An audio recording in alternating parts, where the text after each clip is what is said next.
Good day mga idol. So ito na yung ating part 2 kung saan nag-order tayo ng mga materials na tugas upang mag-experiment tayo sa ating nahanap na sand. So sa ating part 1, nag-unwrap tayo. Pagkatapos winworkshop natin isa-isa tong ating material.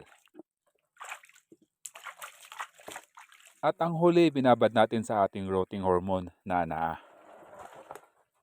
So dito mga idol, makalipas 24 hours, oras na para maitanim ang ating mga tugas sa buhangin.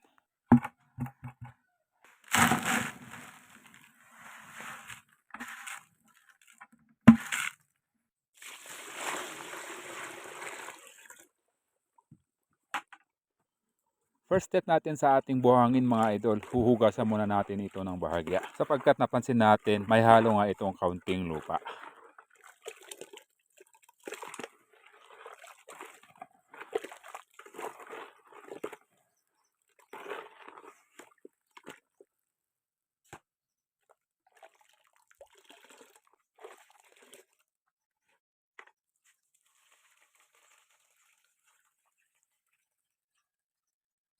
Ayan idol, sa oras na to, pangatlong hugas na natin to.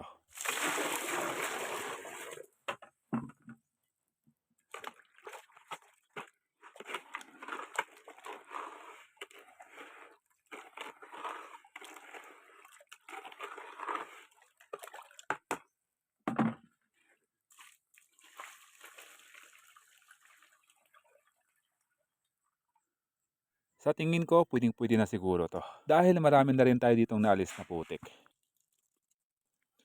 Ayan guys, makikita nyo, ganito siya kaganda. So talagang parang pumice talaga kung ihalin tulad. Dito nakahugas tayo dito ng isang batya. Ganito siya karami. So gagamitin nga natin to sa lahat ng ating materyales. Ngayon na idol, ang ilan sa ating mga materyales na tugas, gagamitan natin ang buhangin. Ito nga yung mga buhangin na nahanap natin dito sa ating area.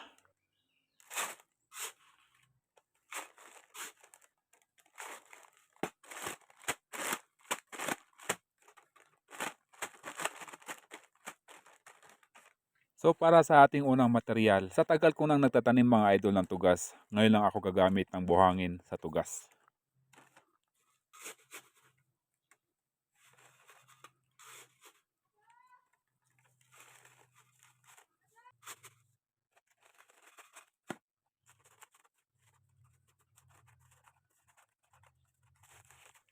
Ayan idol, ito na yung ating kauna-unahang tugas sa buhangin. Ngayon naman sa ating ibang materyales na tugas, gagamit tayo ng ating soil mixture. At dito, aabangan natin at tutunghayan natin kung ano yung pinagkaiba nila at kung may pagkakaiba ba sila sa kanilang tubo.